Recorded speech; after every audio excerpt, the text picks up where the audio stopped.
there's one thing I forgot to mention here. You need to ensure that H scroll is set to constant and V scroll is set to none.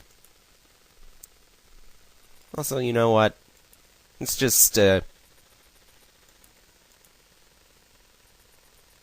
this, so that we can at least have something that resembles a background in this level.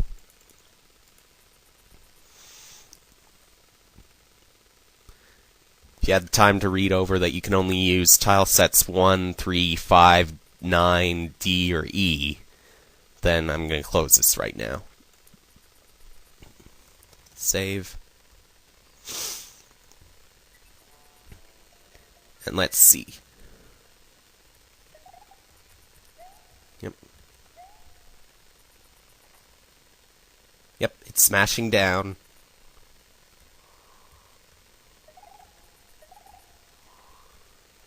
Success. Now, since I'm already into another video, I might as well show you something else.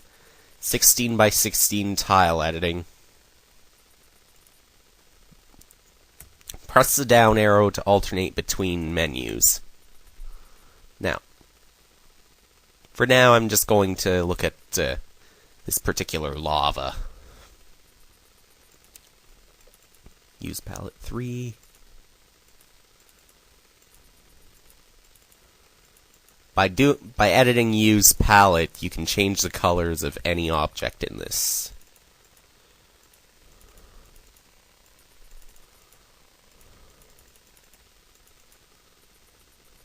I'm just gonna... You know what?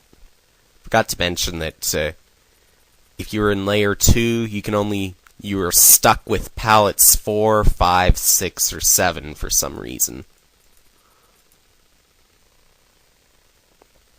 But anyway, aside from that, you can go to further menus. You can even flip the X and Y of an object if you want. And you can even change the details of how a particular object behaves. For instance, normally, if you were to have lava upside down like that and keep it like this, it would just act as a ceiling. But if you change it to act like the normal castle lava, then you can actually make Mario be able to go through it and then kill himself. So, let's do this. You can also do the same with chompers and make them upside down.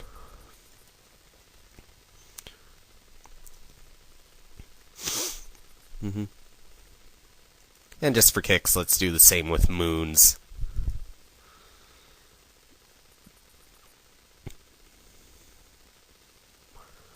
So, to save the settings, press F5, F7, and I'd press F9, but that would stop my recording, so going to have to save this.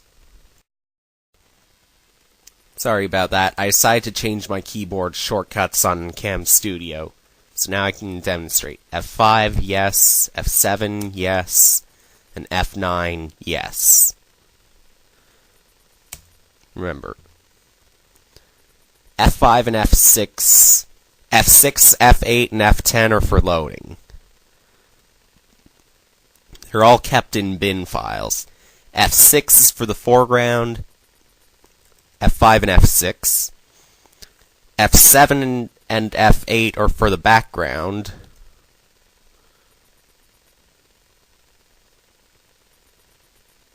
And apparently, it's just F9 if you want to save foreground and background back into the ROM. So for F5, F7, and F9, remember, all of them are yes if you want to save. F6 and F8 are for loading. So, if you're to add those objects, though, you need to go into Direct 16 Map Access at the bottom of this menu. So, let's just check this out. chompers.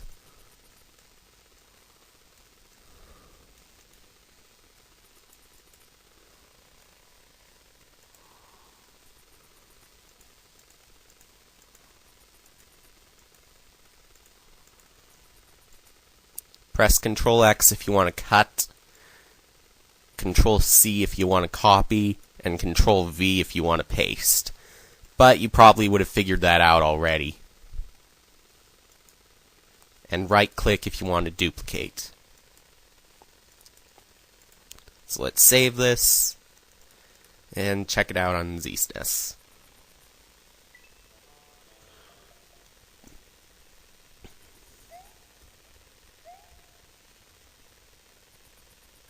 There.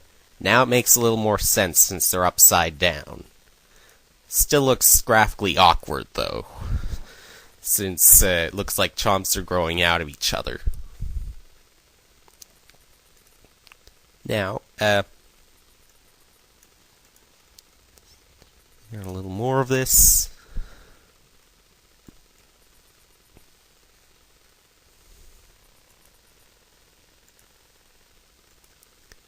Use any of these if you want to change the palettes and header and edit shared or custom colors. Just remember, though, if you edit any of these,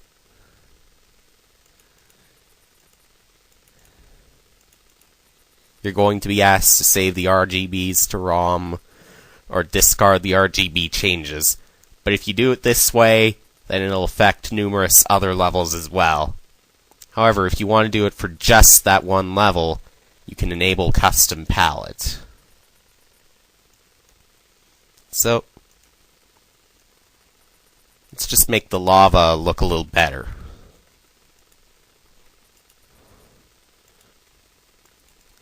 In this case, you might want to use the HSL settings as opposed to the RGB. So, let's go 0, 240, and 60, 0, 240, and 90, 0, 240, and 120,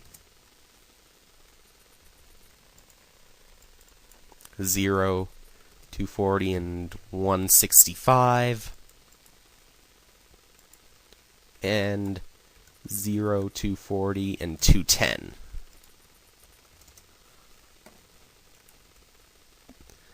You'll also notice that this affected many other objects as well, because they share the same palette.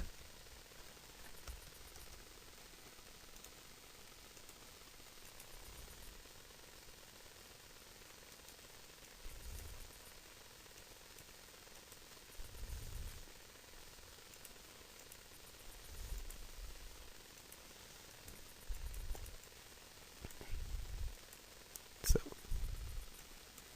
again, these are in layer 2 right now.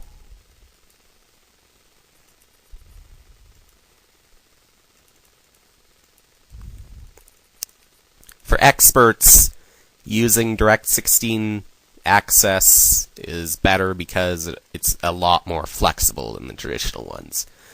But if you're really confused, though, then just stick with any of these 3. And now, when you save, the custom palette will also save. F4. And there we go. Custom palette's there. As well as the custom effects. Let's rewind to see the lava. Yep, it's just the same. So, see you next time for another tutorial.